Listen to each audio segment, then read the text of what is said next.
திருவள்ளூர் மாவட்டம் பொன்னேரியில் நேற்று இரவு பலத்த காற்றுடன் பெய்த மழையின் காரணமாக பொன்னேரி மற்றும் அதன் சுற்றுவட்டார பகுதிகளில் மின்வெட்டு ஏற்பட்டது. பொன்னேரியில் இயங்கி வரும் அரசு மருத்துவமனையில் மின்சாரம் துண்டிக்கப்பட்ட நிலையில் மருத்துவமனை இருளில் மூழ்கியது.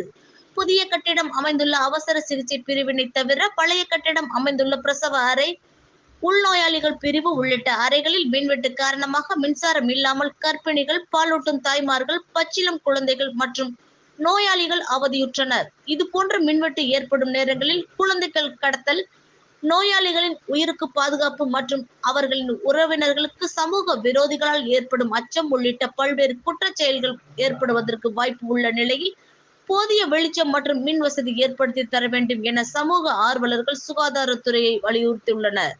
மேலும் 2வது நாளாக சற்று முன் பெய்த மழையின் காரணமாக மீண்டும் மருத்துவமனையில் மின்சாரம் துண்டிக்கப்பட்டு நோயாளிகள் மிகுந்த சிரமத்திற்கு ஆளாகி வருகின்றனர். ஜெனரேட்டர்கள் இருந்தும் இயங்காததால் மின்சாரம் வழங்கப்படவில்லை. தொடர்ந்து மின்சாரம் கிடைக்காமல் பச்சிளம் குழந்தை பிரிவில் குழந்தைகளை தரையில் வைத்து விசிறி கொண்டு அமர்ந்துள்ள சம்பவம் அப்பகுதியில் பெரும் பரபரப்பை ஏற்படுத்தி வருகின்றது.